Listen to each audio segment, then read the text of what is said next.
Hi, I'm Veronica with WatchMojo.com, and today health expert Nick Robinson explains the gluten-free craze and how it can be beneficial to you. So what is gluten? Gluten is the sticky protein that you can find in grains. So you would find it, for example, in wheat, oats, barley. Now it's called gluten because it's sticky. So gluten is the protein that binds the food together, which is why we use it to make breads and pastries, because it helps bind food, and it's also used as a cheap additive in pretty much anything you find in a box or in a wrapper or in a can. What does it mean to be allergic to gluten? Because it's a sticky protein, it actually binds to something called villi, which are the absorbent little follicles that are contained in your intestines. As you eat gluten, it travels through your system and then it covers the villi, which means that whatever foods you're eating, it's going to reduce the absorption of nutrients of those foods. For someone who is allergic to gluten, it will actually kill off the villi and cause scar tissue in their intestine,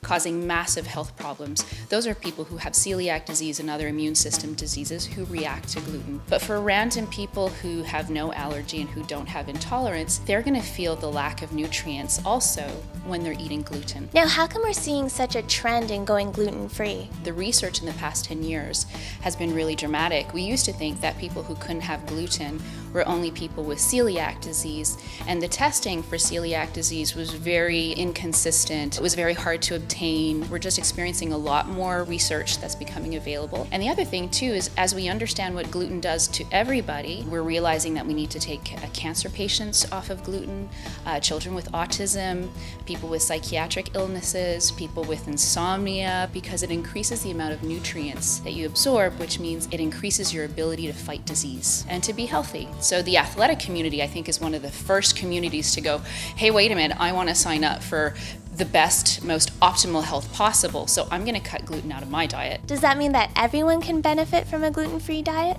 You take any single person off of gluten, and one of the first things they'll notice within 10 days is that their waistline shrinks. Yeah, by several inches. I had one lady that I was working with. In 10 days, she lost 7 inches around her waist. She was not allergic to gluten. It just was not optimal for her system. Most of my clients who take away the gluten, and within 10 days, they're transformed. Their skin looks better, their sleep is better, their energy is higher, and they just feel much more radiant and alive.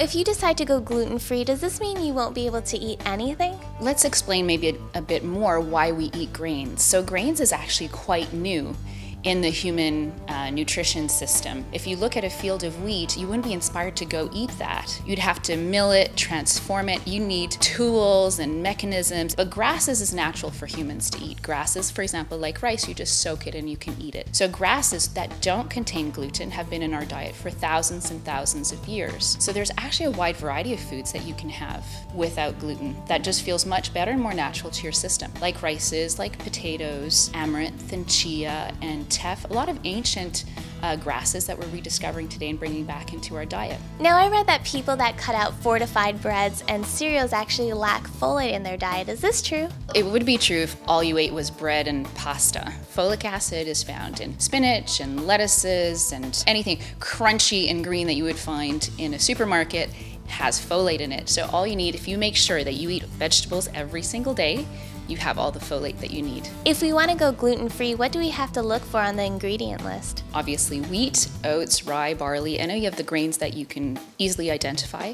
It's also hidden under something like yeast or starch. And if you see something that's called artificial flavors or artificial colors, odds are it also contains secondary ingredients. But there's always a risk when you eat packaged foods. Packaged foods don't need to identify anything that's less than 2% of the ingredients. So your manufacturer can be putting just about anything in your food as long as it doesn't exceed 2%. Well, thank you very much. You're welcome. Thank you.